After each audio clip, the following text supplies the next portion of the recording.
esse lugar. Você crê? Amém? Você diz um glória a Deus aí? Graças a Deus. Queridos, eu quero convidar você para abrir sua Bíblia lá no livro do profeta Ezequiel, no capítulo de número 47. Ezequiel, capítulo de número 47. Quero dar as boas-vindas para o Mateus. Mateus esteve fora, aleluia. Mateus esteve fora esses dias. Mateus, nosso filho, né? Meu filho da pastora. Ele passou desde quarta-feira que ele estava lá em Belo Horizonte. E ele estava lá passando pelo método CIS, do Paulo e da Camila Vieira. Foi um tempo muito abençoado, muito precioso. A gente trocou mais eu te amo nesses últimos dias do que na vida inteira. Coraçãozinho para todo lado, porque Deus é bom, Deus restaura, renova, e eu creio que Deus tem restauração hoje para a sua vida. Deus tem um renovo para a sua vida, para a sua casa, para a sua família, no nome de Jesus. Alguém crê nisso? Aleluia. Ezequiel, capítulo de número 47, hoje eu quero falar debaixo do tema mergulhe no rio da vida. Há um rio da parte de Deus que nós precisamos mergulhar. Há o rio da vida fluindo nesse lugar, e Deus te convida nessa noite para desfrutar, para provar daquilo que Ele já está fazendo, daquilo que Ele já está realizando. Ezequiel, capítulo de número 47, verso 1 diz: em seguida ele me levou novamente à porta da casa, e eis que águas surgiram por debaixo da soleira da casa, em direção ao leste, porque a frente da casa ficava em direção ao leste. E as águas desciam debaixo do lado direito da casa, ao lado sul do altar. Então ele me levou para fora pelo caminho do portão, em direção ao norte, até o portão exterior, pelo caminho que olha em direção ao leste. E eis que ali corriam as águas do lado direito. E quando o homem que tinha um cordel em sua mão saiu em direção ao leste, ele mediu 1000 côvados. E ele me levou através das águas, e as águas estavam pelos tornozelos. Novamente ele mediu 1000 e levou através das águas, e as águas estavam pelos joelhos. Novamente ele mediu 1000 e me trouxe através. As águas estavam pelos lombos. Em seguida ele mediu 1000, e este era um rio, pela qual eu não conseguia passar, porque as águas eram profundas. Eu quero repetir isso, e no nome de Jesus compreenda e receba: porque as águas eram profundas, águas para se nadar, um rio pelo qual não se podia passar. Eu gostaria de trazer uma breve contextualização do livro de Ezequiel. O livro de Ezequiel foi escrito primeiramente para os exilados na Babilônia, e existem razões para sustentar que Ezequiel escreveu esse livro na Babilônia, que Ezequiel estava entre os cidadãos de Judá que foram deportados para a Babilônia. O profeta Ezequiel, ele viveu num tempo da maior crise da história de Israel. Foi nesse tempo que o profeta Ezequiel viveu. E a mensagem principal, a mensagem central do seu livro, ela gira em torno da mensagem central da história de Israel, que fala acerca da queda de Jerusalém em 586 a.C. Ezequiel foi o profeta que ele expôs a depravação moral. Ezequiel foi o profeta que denunciou a ausência de preocupação espiritual. Ezequiel foi a voz que fez essas denúncias. Mas depois da completa ruína, da completa destruição de Jerusalém, depois do exílio, a mensagem de Ezequiel muda. O rumo da sua mensagem é mudado. A partir disso, agora, a mensagem do profeta Ezequiel é uma mensagem de esperança, é uma mensagem de encorajamento. E existem aqui no livro de Ezequiel 6 declarações teológicas principais que são feitas em favor de Israel. em favor do povo de Deus. Eu gostaria de citar, enquanto eu cito, irmão, se você é crente, se você recebe, se você entende, não fica calado, tá bem? Reage, me ajuda a pregar aqui nessa noite, né? Deixa Deus te usar. A primeira declaração teológica que nós encontramos aqui no livro de Ezequiel é: o Senhor reunirá o seu povo disperso. O Senhor é aquele que reúne o seu povo que está disperso. O Senhor trará a nação de volta à sua terra e limpará a sua impureza. O Senhor dará ao seu povo um coração novo e um espírito novo, para que eles possam obedecê-lo, para que eles possam seguir os seus caminhos. O Senhor restaurará a dinastia davídica. O Senhor abençoará Israel com prosperidade e segurança sem precedentes na terra. E o último, que mais mexe com o meu coração: o Senhor estabelecerá a sua morada no meio do seu povo. O Senhor estabelecerá a sua morada no meio de Israel. E o capítulo que nós lemos aqui faz parte da terceira sessão desse livro, que fala acerca de Israel sendo disciplinado, Israel sendo restaurado. Quando nós começamos a ler as sessões de Ezequiel, lá no capítulo 33, nós vemos então a base dessa mensagem de esperança, nós vemos a base dessa mensagem de motivação. Na segunda parte desse mesmo capítulo, chegam então as notícias da queda de Jerusalém. No capítulo 34, nós encontramos então a promessa de restauração da parte de Deus. Quem tem promessa aí da parte de Deus? Deus está prometendo restaurar a nossa nação, a nossa vida, a nossa família, a nossa casa. E aí no capítulo 40 em diante, agora então começa a ser contemplado a visão dessa restauração.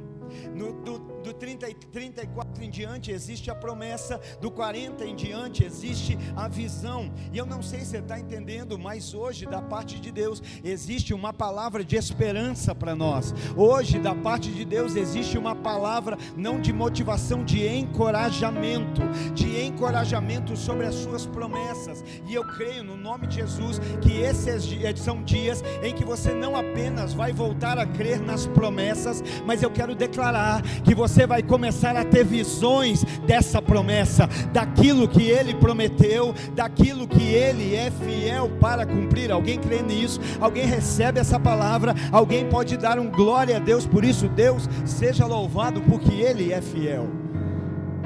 No verso de número 1, então ele diz: águas surgiram. Ele começa falando acerca dessas águas que surgiram, e eu quero falar acerca dessas águas como um mover. Essas águas simbolizam um mover, um movimento, porque essas águas estavam em movimento. E essas águas que se moviam, por onde elas passavam, elas geravam transformação. Essas águas se moviam e por onde elas passavam havia mudança. Algo acontecia, elas iam gerando transformação por onde elas passavam. Olha, entenda o que esse movimento estava fazendo. Esse fluir, esse movimento gerava vida. Nós estamos falando aqui de água, estamos falando de um fluir, estamos falando de um movimento. Mas entenda algo: existem movimentos que matam. Nós provamos disso há pouco tempo atrás, ano passado, quando o estado do Rio Grande do Sul foi inundado. Águas encheram aquele estado, e aquele movimento trouxe morte, trouxe sofrimento, trouxe dor, trouxe perdas. Então era um movimento de águas, de enchentes, que trouxe morte.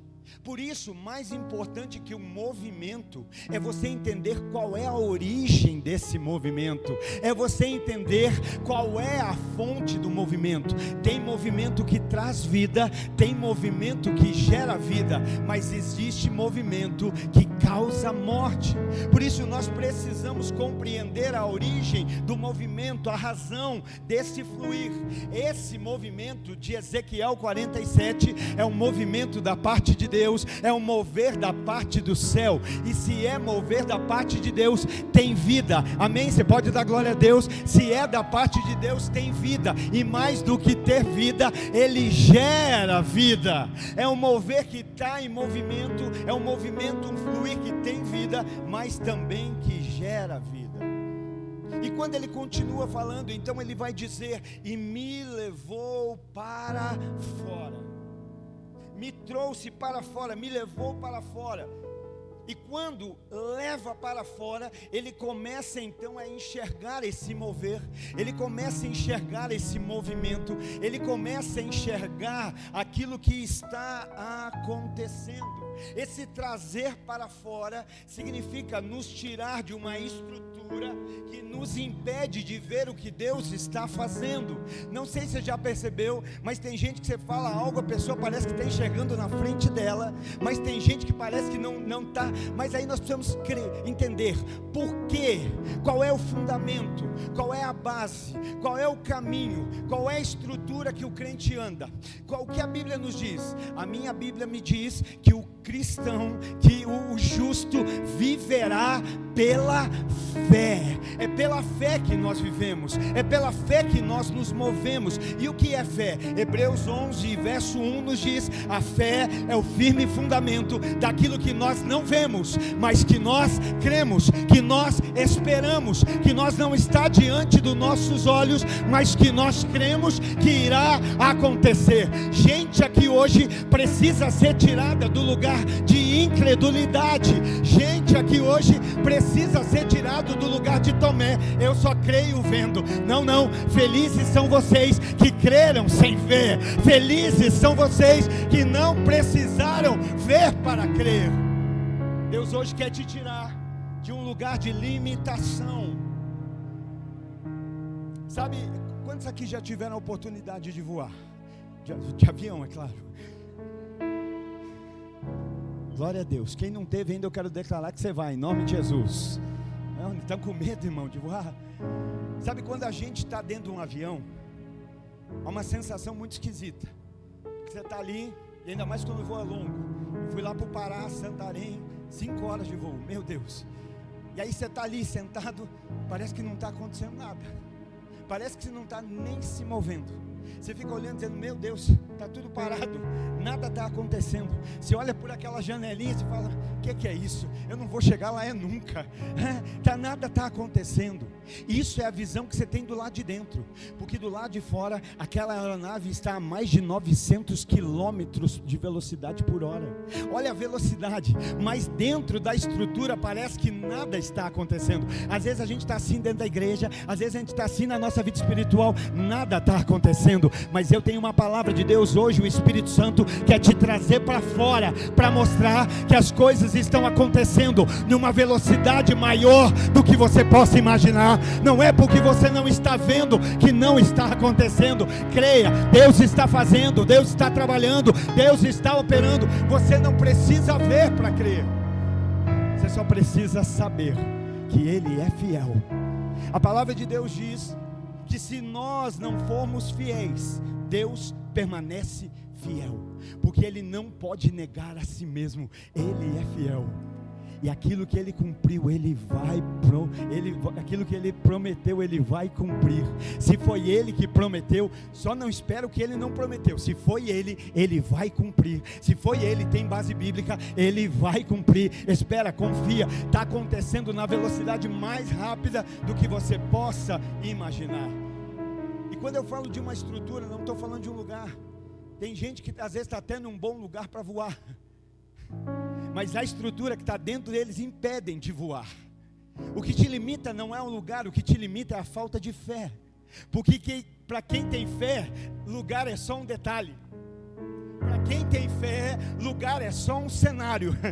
Para quem tem fé, o deserto é o lugar onde Deus faz multiplicar o que não existia. Quem aqui acha que tem pão e peixe no deserto? Não tem. Mas lá no deserto, Deus acha alguém para poder multiplicar pães e peixes, porque o deserto é só o cenário, se eu tivesse naquele lugar, se eu tivesse naquele outro, sem fé, nada mudaria. A tua vida espiritual não depende de um lugar para crescer, a tua vida vai crescer em conformidade com a tua fé em obediência a Deus, fé que Ele é real, que Ele é poderoso e que Ele faz infinitamente mais. O lugar é só detalhe. Já vi gente em lugares bons regredir, e já vi gente em lugares bons progredir. Se eu estivesse naquela grande empresa, já vi gente na grande empresa decair. Eu estou trabalhando no fundo de quintal, já vi gente no fundo de quintal prosperar. Na verdade, já vi gente trabalhando de mordomo na casa dos outros e se tornar governador do Egito. Já vi gente da cadeia, dentro da cadeia num dia e sendo celebrado no outro por aquilo que Deus fez. Então não dependa de um lugar. Também não culpe um lugar pela sua falta de voos alçados. Nenhum lugar pode deter aquele que tem fé. Nenhum lugar pode deter alguém que tem fé. Não é aqui, é esse lugar que me para, são essas pessoas que me param. Não, talvez o que me para é uma estrutura de incredulidade. Incredulidade não significa que eu não estou tendo fé que eu posso fazer. Não, incredulidade que Deus é poderoso para fazer além do que eu possa pedir. Só que se eu creio que Ele pode fazer além do que eu possa pedir, eu já nem peço mais, para não estragar. Senhor, faça a tua vontade na minha vida, porque se o Senhor é poderoso para fazer infinitamente mais do que eu possa pensar, ou do que eu possa pedir, de acordo com o seu poder que atua em mim, por que é que eu vou ficar fazendo listinha para o Senhor? Que seja feita a tua vontade aqui na terra, como ela é aí no céu. Que seja feita a tua vontade na minha vida, como ela é aí no céu. A Bíblia nos apresenta toda a vontade de Deus para a nossa vida. E a gente, às vezes no misticismo, a gente quer ficar fazendo provinha com Deus. Provinha é coisa de quem ainda não confia na Bíblia. Mas Gideão fez. Mas Gideão não tinha o Espírito Santo como você tem. Ele tinha de maneira esporádica, em momentos específicos.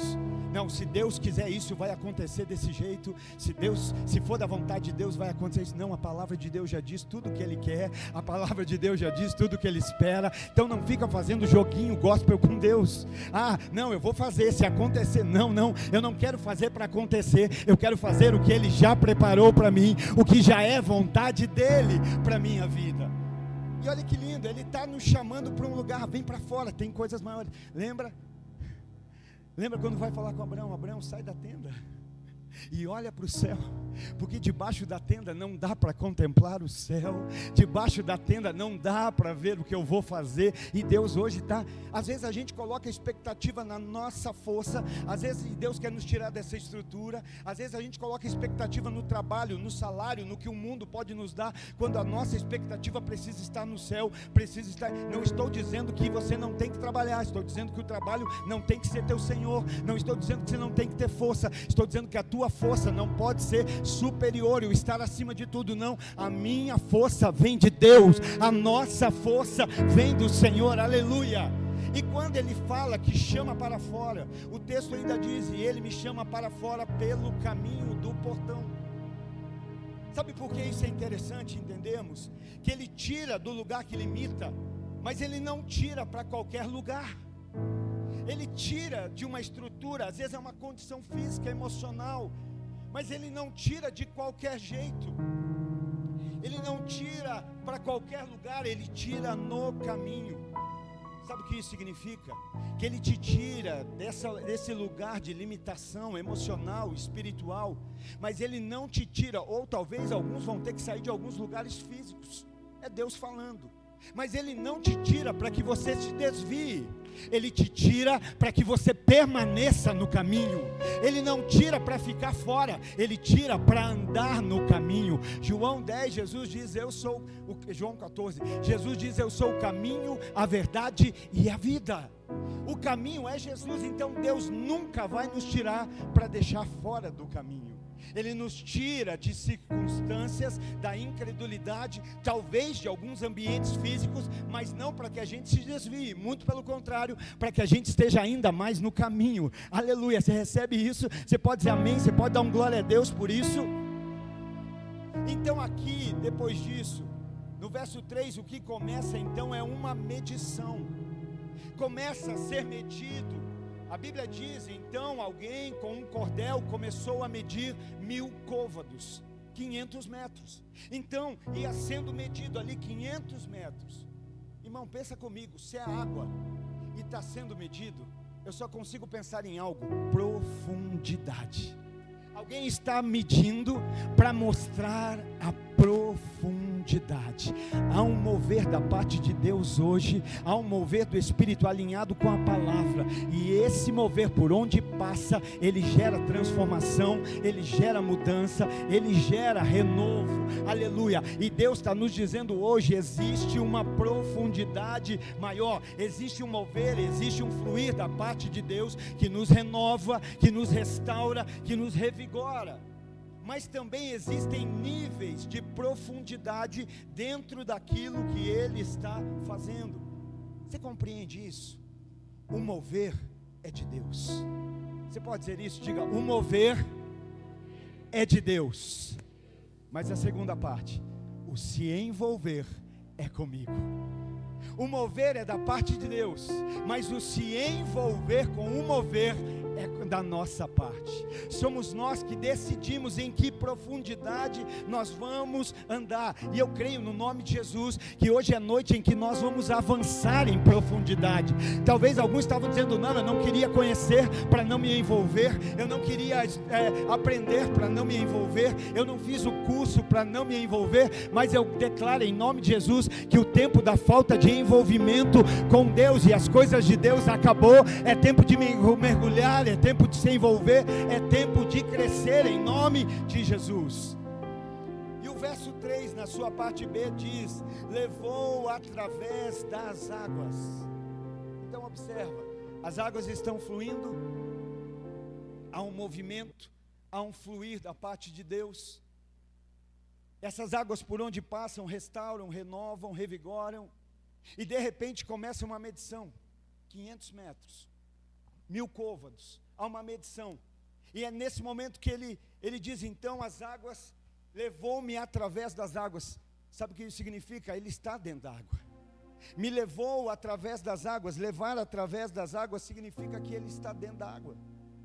Ele está dentro, está sendo levado dentro da água. Levou-me por dentro das águas, através das águas, está dentro das águas. Mas é nesse momento que ele diz: e as águas estavam no tornozelo. Aqui ó, está nas águas, mas as águas estão aqui ó, no tornozelo. Sabe o que isso significa?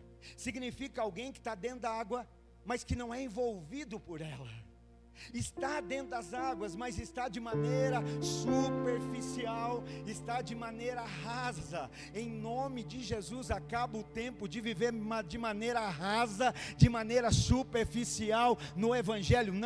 Não é sobre tornozelo, existe um nível mais profundo.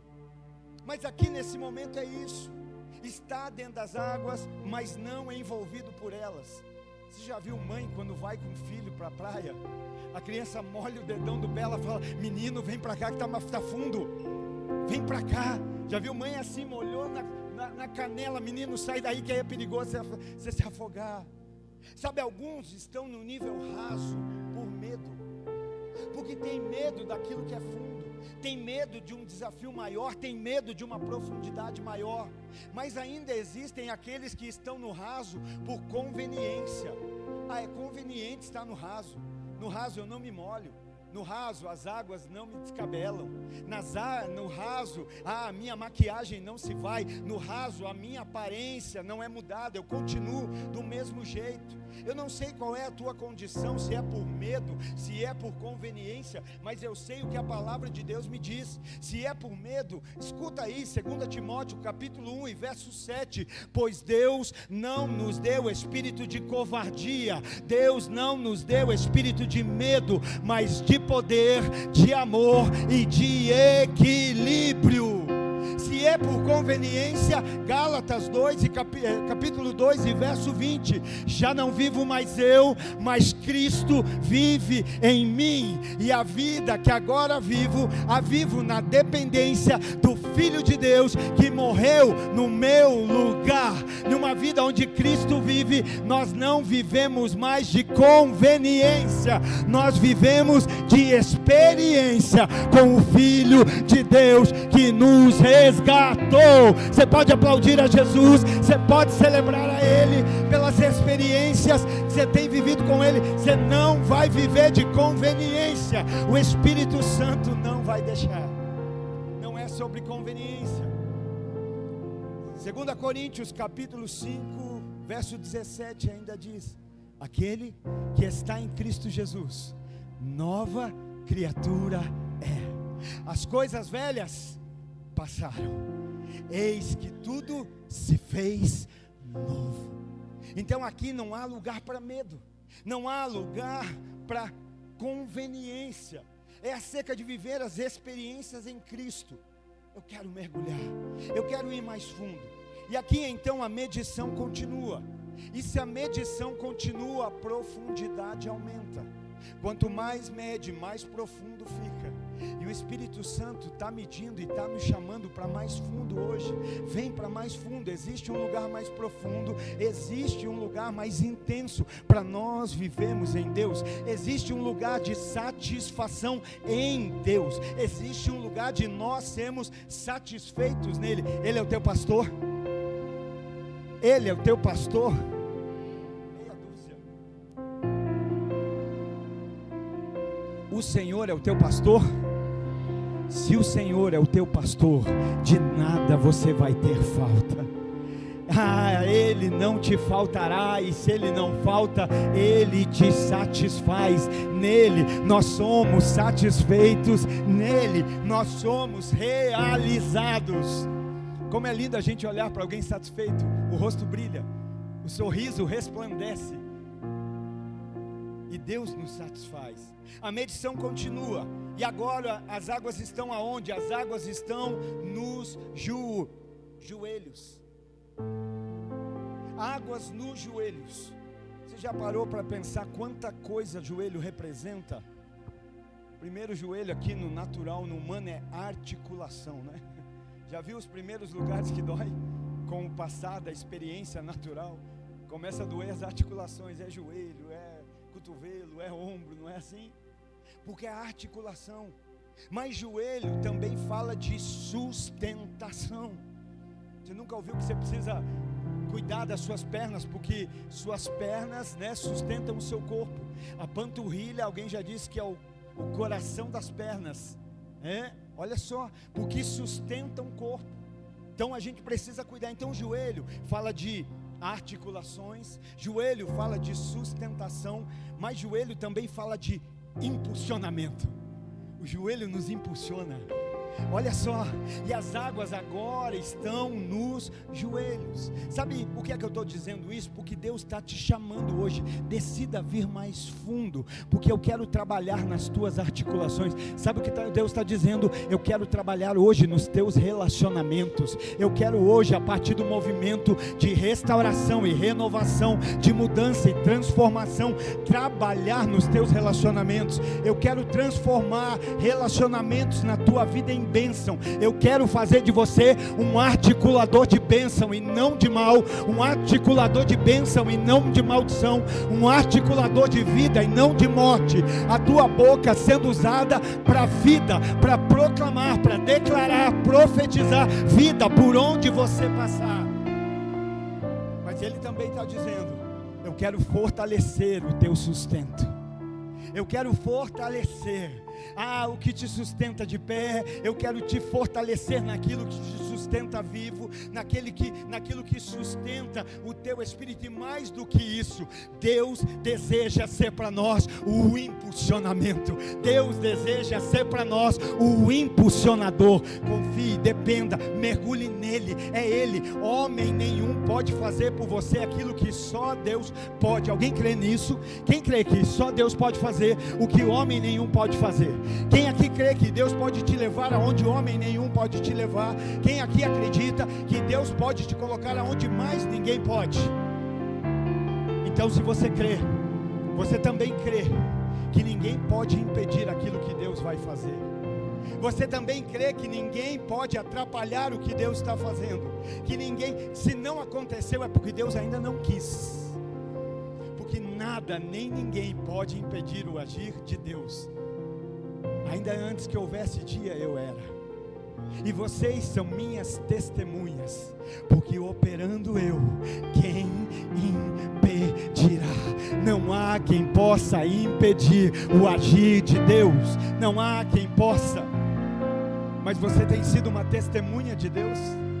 Alguém que testemunha com a sua vida que Deus é real, que Deus é vivo, que Ele é verdadeiro, que a palavra dEle é fiel, que você crê e obedece, que você decide viver para Ele, porque é para esse que Ele está dizendo: operando eu na tua vida, ninguém pode impedir. Operando eu na tua história, ninguém pode parar aquilo que eu começar. Então decida ir mais fundo, prove, veja, ir mais fundo naquilo que Deus está fazendo, daquilo que Deus está movendo. Deus está provendo, Deus está transformando, Deus está impulsionando. E sabe o que é lindo? Que dentro da água o esforço se torna menor. Dentro da água o esforço físico, natural, se torna menor. Mas por outro lado, dentro da água o impulso é maior. Entendeu ou não? Eu vou te explicar. Dentro da água se faz menos força e tem mais resultado. Dentro da água o esforço físico é menor, mas o resultado é maior. Sabe, tem gente aqui hoje me ouvindo cansado, desgastado, esgotado, porque você está fazendo força, você está se esforçando. E o pior do que fazer força e se esforçar é fazer força, se esforçar e não ter resultado. Isso desgasta. Mas dentro da água o esforço é menor e o resultado é maior. Dentro da água a gente faz menos força e vai mais longe. Dentro da água a gente tem menos atrito, né? Aleluia, menos atrito. Que sensacional. Aleluia, glória a Deus. O verso 4 então vai dizer que depois dessa medição as águas agora estavam na cintura. Mais 1000 côvados, mais 500 metros sendo medido. E agora as águas chegam aonde? Na cintura. Já viu quando você vai sentar? Qual é a parte responsável pelo equilíbrio aí na hora que você senta? Tua cintura. Faz assim, ó, e senta. Não é isso? Você se posiciona. É aquele que pousa na cadeira, se assenta. É um movimento de se assentar. É um movimento que traz equilíbrio ao teu posicionamento. Esse mover, esse fluir da parte de Deus que restaura, que renova, quer trazer sobre nós equilíbrio. É tempo de voltar a ter equilíbrio na vida. É tempo de voltar a ter equilíbrio na vida cristã. É tempo de ter equilíbrio como irmão nos relacionamentos. Eu creio num povo equilibrado, porque o nosso Deus é um Deus de equidade, é um Deus de equilíbrio, e Ele vai trazer equilíbrio aos nossos posicionamentos. O fluir de Deus te colocará em posições que Ele mesmo tem para você, que Ele mesmo preparou. O que é que eu tenho que fazer? Mergulha nesse rio. Para de querer forçar, de querer entrar, de querer meter o pé na porta e invadir. Não. A porta que Ele abre, ninguém fecha.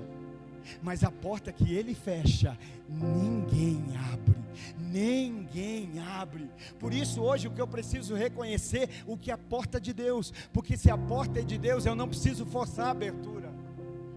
Se a porta é de Deus, eu não preciso arrombar, não, eu só preciso crer, permanecer na posição, equidade, equilíbrio, no posicionamento daquilo que Ele tem.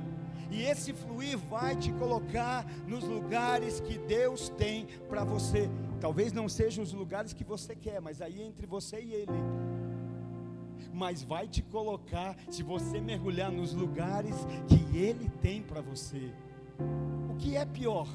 Você não chegar ao lugar que você queria, ou chegar no lugar que você queria sem Deus? O que é mais frustrante? Não entrar aonde eu desejaria, Ou entrar e saber que Deus não está comigo?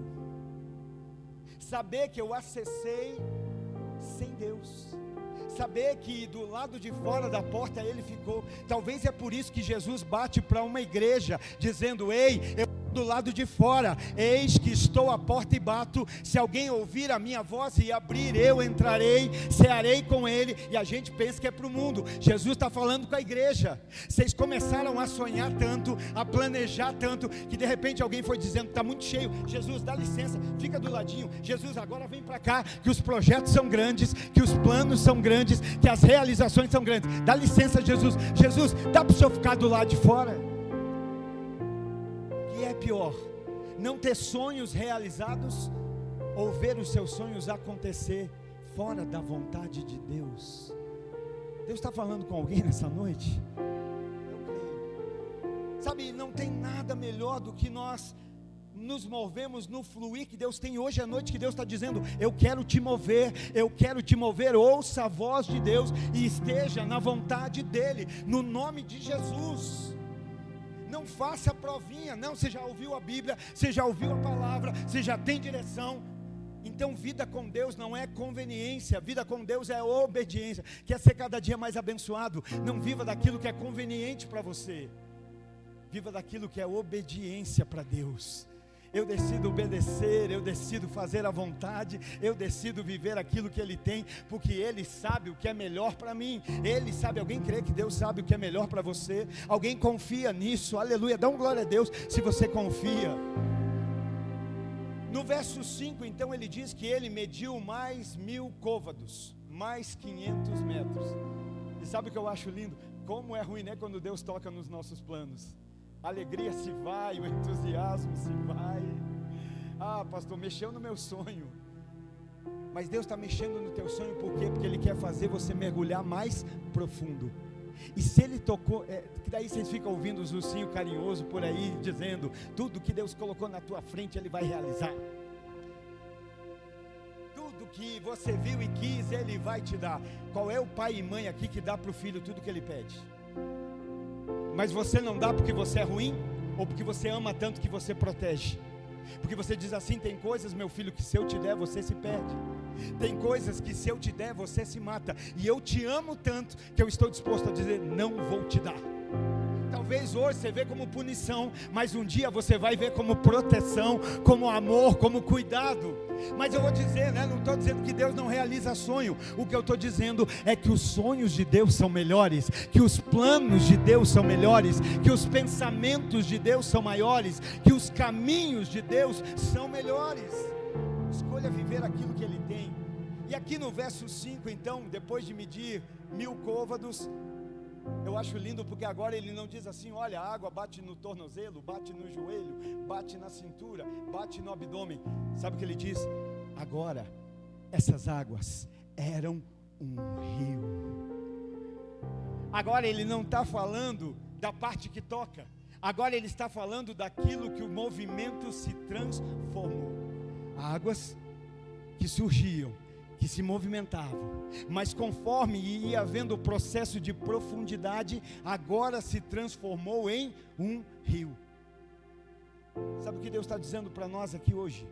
Que o fluir que Ele tem, que o mover dEle sobre a sua vida é muito maior do que você possa imaginar, é muito maior do que aquilo que você possa ter sonhado. Mas para isso o que? Eu preciso confiar, eu preciso crer. João capítulo 7, verso 38, a palavra de Deus diz, Jesus mesmo dizendo: quem crê em mim? Tem alguém aqui que crê em Jesus? Quem crê em Jesus, dá um glória a Deus, diz um aleluia aí, isso, aleluia. E ele diz: quem crê em mim, como diz a Escritura, do seu interior fluirão rios de águas vivas. Não é sobre mais o que toca do lado de fora, é sobre o que é produzido do lado de dentro. E é por fé que eu quero declarar que no nome de Jesus acaba o tempo de você se mover por fé. Por fé não, por fé você tem que se mover.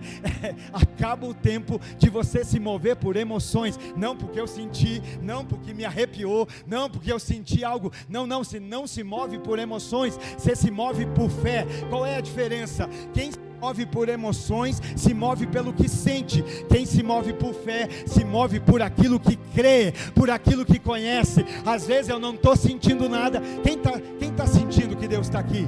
Sinceridade. Alguns estão, outros não. Mas quem acredita que Ele está presente aqui na presença do Espírito Santo? Quem aqui mesmo sem sentir acredita? Por que você acredita sem sentir?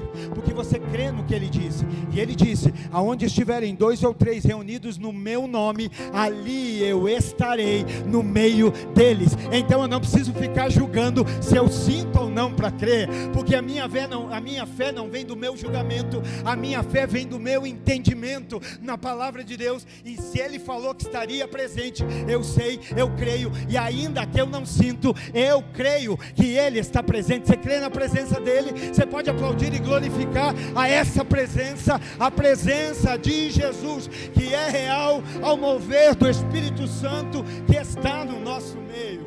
Aleluia, glória a Deus, graças a Deus. Daqui a pouquinho, daqui uns dias nós vamos começar a transmitir os nossos cultos live ao vivo. Você vem para cá, tá? Você é presencial, mas eu quero declarar que nós vamos começar a alcançar muitos lugares. Vamos estar chegando já em Contenda, na Lapa, Campo Largo. Nós vamos estar tomando essa região em nome de Jesus. A palavra de Deus já está acontecendo, já está se realizando. Verso 5 e a parte B diz: e este era um rio pela qual eu não conseguia passar.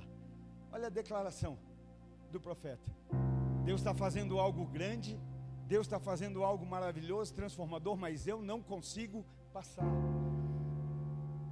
Não conseguia por quê? Porque as águas eram profundas. Aí a minha pergunta para você hoje é: água profunda é difícil de passar? É uma pergunta, irmão, você pode responder. Água profunda é difícil de passar? Sim. Mas agora eu faço uma segunda pergunta: água profunda é impossível de passar? Porque uma coisa é ser difícil, outra é ser impossível.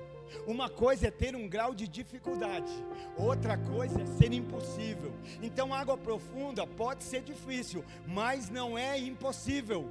Só é necessário passar do jeito certo. Não, você não entendeu. Existem alguns desafios que Deus está colocando diante de você nesses dias, que você tem dito que é difícil. Verdade, é difícil, mas pega essa: não é impossível, só é necessário passar do jeito certo. Deus vai te dar a condição, a revelação, a estratégia para você passar, ainda que seja difícil. Não é impossível, porque água profunda não dá para passar andando, tem que passar nadando. É difícil, mas existe um jeito certo para se passar. Sabe o que é interessante? A gente entender que tem momentos da nossa vida que Deus vai nos fazer andar sobre as águas. Quem crê nisso? Eu creio. Lembra? Os discípulos estão num barco no meio da tempestade, e eu já imaginei eles todos com camisa do Heroes. Os Heroes de Araucária, o grupinho de Heroes valente. Estamos aqui no meio do mar, só que a tempestade vem, a gente tem medo, a gente se apavora, o vento está soprando, porque tem um grupo de Heroes dentro do barco, mas o Hero número 1 está do lado de fora, e eles têm medo, eles temem. E aí de repente Jesus aparece como? Andando sobre as águas. E quando Jesus vem vindo, Jesus se aproxima, eles ficam com mais medo ainda. Estão reunidos, nós somos discípulos, nós estamos aqui falando de Jesus, mas quando Jesus aparece no meio da tempestade, a gente fica mais apavorado ainda, a gente tem ainda mais medo, pensa. E aí Jesus vem vindo. O que você pediria para Jesus quando você está no meio de uma dificuldade e ele surge? De verdade, irmão. Você está no meio de uma dor, de um sofrimento, de um problema, de uma tempestade. O que você pediria? Jesus, acalma a tempestade. Jesus chegou, a tempestade vai passar. Jesus chegou, as ondas vão se acalmar, não é isso? Jesus se aproxima, e sabe o que Jesus faz? Jesus libera uma palavra, e Ele diz: não temam, não temam, não temam. Jesus não fala: vento, se aquiete, ondas, se acalmem. Jesus diz: não temam. Está entendendo? Jesus não acalma a onda, Jesus acalma os discípulos. Jesus não manda o vento tranquilizar. Jesus dá uma palavra para que tem discípulos de Jesus hoje aqui. Ele dá uma palavra para que os discípulos se tranquilizem. Não temam, sou eu. Como ter paz em meio à tempestade? Sabendo que Jesus, o hero número 1, chegou. O legendário número 1 chegou, e nele nós temos paz. E é nesse momento que Pedro faz o quê? Então eu quero sair do meio do grupinho, eu quero andar sobre as águas. Eu quero andar sobre as águas. Se é o Senhor mesmo, eu quero ir ter contigo. Eu quero provar daquilo que o Senhor está fazendo. Está entendendo? Tem momentos que Jesus vai dizer para os discípulos: anda sobre as águas. Mas tem horas que Jesus vai nos querer ver debaixo das águas. Ele diz: não temas, porque o fogo não vai te queimar. Não temas, porque as águas não vão te afogar. Então tem horas que Ele nos chama para andar sobre elas, mas tem horas que Ele nos quer mergulhado nelas. Andar sobre as águas é aquele momento que a gente está dizendo, as provinhas, né? Eu quero ver se é o Senhor mesmo. Então, se é o Senhor mesmo, que eu faço o que o Senhor está fazendo. Quer fazer o que Jesus fez? Creia, seja discípulo. Ser discípulo significa isso. Jesus mesmo disse: aqueles que creem em mim fariam as mesmas obras que eu fiz, e obras ainda maior fariam. A palavra diz: não necessitamos de prova. E então esse andar sobre as águas é quando nós estamos querendo que Ele prove que Ele é Jesus. Mas quando a gente decide mergulhar, é porque a gente está dizendo: eu não preciso mais de prova nenhuma para obedecer. Eu creio que Ele é quem diz que é. Eu creio que Ele é o meu Senhor, e eu simplesmente obedeço. Sabe por que algumas coisas parecem tão difíceis na nossa vida? Porque a gente ainda está insistindo fazer de maneira natural aquilo que só pode acontecer de maneira divina. Por que às vezes a gente fica com uma cara chupada, cara enrugada, cara braba? Porque a gente está tentando fazer acontecer aquilo que só pode acontecer de maneira divina, de maneira sobrenatural, mas a gente está querendo fazer acontecer de maneira natural, de maneira convencional. Nesse nível aqui dentro das águas, é um nível onde ninguém mais controla as águas. Lembra? No tornozelo eu estou no controle ainda. Se eu quiser sair eu saio, se eu quiser correr eu corro, se eu quiser ir para lá eu vou, se eu quiser ir para lá eu vou. Mas agora dentro das águas, não sou mais eu quem me controlo, mas são as águas que me controlam. São elas que me... Ei, Deus tem o controle da tua vida? Não tem mesmo, de verdade, porque se Ele tem, é Ele que te leva, é Ele que te traz, é Ele que te faz andar, é Ele que te faz parar, é Ele que te levanta, é Ele que te faz assentar, é Ele que direciona todas as coisas. Posso ouvir um amém? Posso ouvir um glória a Deus, um aleluia, daqueles que creem? Nesse nível, dentro da água, você não controla mais nada, mas você é por elas controlado. São elas que determinam para onde vai. Para onde você vai? Eu sei que agora alguns muito inteligentes e espertos estão dizendo assim: não pastor, eu posso escolher para onde eu nado. Dentro da água eu escolho para onde nado. Verdade. Mas posso te dizer algo: você não vai muito longe nadando contra a correnteza. Nadando contra a correnteza você se cansa. Nadando contra a correnteza você se desgasta. Nadando contra a correnteza, infelizmente, você vai morrer. Já viu alguém nadando contra a correnteza? Nada e nada acontece. Nada e não sai do lugar. Já viu alguém a favor da correnteza? Nem nada, só boia. Vai indo. As águas vão levando, o movimento vai levando, e o outro está lá, nadando contra a correnteza. Não, eu aceito, eu não permito, não é assim, eu quero mudar o curso, eu quero mudar a história. Deixa eu te dizer, alguém já mudou o curso, alguém já mudou a história, alguém já mudou o curso da humanidade, alguém já mudou a história da humanidade, e esse alguém se chama Jesus Cristo. Ele já fez, tetelestai, está feito, está consumado. Não tem um novo Salvador, tá? Só existe um. Ele é o Salvador. Ele é o Salvador. Eu quero me mover naquilo que Ele já fez. Mas quando você nada a favor, meu irmão, você consegue descansar dentro da água. Quando você nada a favor, quando você vê, você já está longe da margem, já foi te levando, já está, mas eu não fiz nada. Mas com Deus é assim, não é o que você faz, é o que você permite que Ele faça em você. Não é sobre o que nós fazemos, é sobre aquilo que nós permitimos que Ele faça em nós. Você recebe o que eu vou falar com amor? Coloca muito amor, enche de amor o que eu vou falar. Talvez aquilo que você está tentando fazer para Deus mais atrapalhe o que Ele tem para fazer em você do que ajuda. Deus não precisa da nossa ajuda, Deus espera a nossa obediência. Nem sempre ajuda é sinal de obediência. Já ouviu? Às vezes eu posso querer ajudar meu irmão, mas eu quero ajudar, só que eu quero ajudar ele do meu jeito. E às vezes do jeito que eu quero não vai ajudar, vai atrapalhar. E às vezes a gente faz assim com Deus. Deus não está esperando que a gente ajuda, Deus está esperando que a gente obedeça. Deus está esperando que a gente decida obedecer. Senhor, deixa essas águas me levar.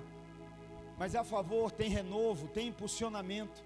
E dentro das águas, eu acho tão lindo que dentro das águas não é sobre só perder o controle, mas é também sobre perder a evidência. Dentro das águas você some, você não aparece mais. Irmão, mas vamos combinar, não existe lugar mais tranquilo do que debaixo d'água. Você pode estar num ambiente que está tendo a terceira guerra mundial ao redor. Quando você mergulha dentro das águas, há um silêncio, há uma paz. Gente, você conhece gente que vive em paz, você conhece gente que vive em ambiente de paz. E quando você mergulha, aquele silêncio, aquela paz, Deus vai te levar nesse lugar, nesses dias. Esse renovo, esse mover, esse fluir do Espírito vai trazer sobre você um lugar de paz.